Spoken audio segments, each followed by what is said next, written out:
Hello. My I wish I'd done that differently tip for today is that every web marketing team, everybody running anything online really ought to always set up a generic administrative email, by which I mean an email along the lines of webadmin at mydomain.com, whatever it is. So that whenever you're creating an account on some new service, some new testing system, GA for a new site, whatever it may be, you use this generic email address rather than your own personal company or even a private email. The reason for this is if you don't, it's going to come back and bite you.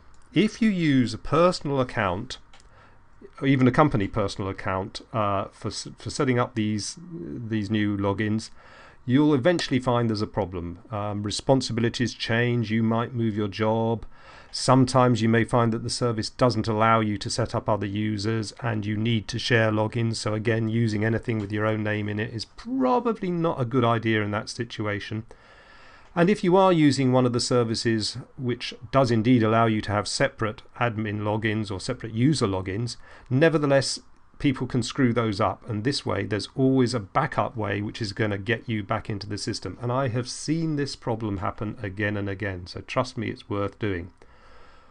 All you're going to need to do is set up some generic email address along those lines.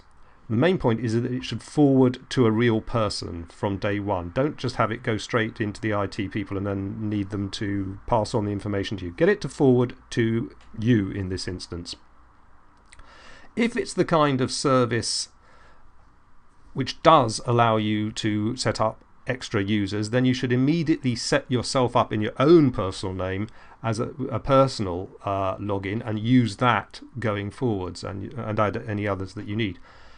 If it's not possible to do that, so you are in that nasty situation where you have to share the logins, at least you have a situation now where it's not sort of actually associated with any personal individual.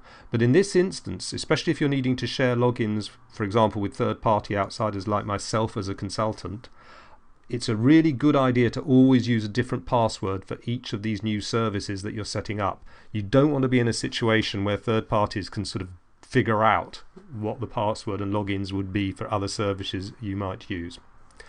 I'd suggest that since you're going to require the involvement of IT departments typically in configuring a new email address, I would actually say that's the kind of department that ought to manage the whole process and go on managing it from then on, because they'll have procedures in place for changing, forwarding and so on, so that when your roles change, these emails can all be reconfigured so that they route to whoever is taking over that responsibility within the department.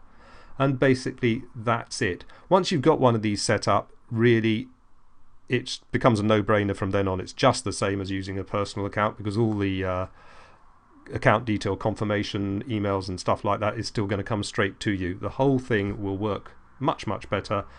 And if you don't do this kind of thing, trust me, at some point, sooner than you might think, it's all going to come back and bite you on the bum.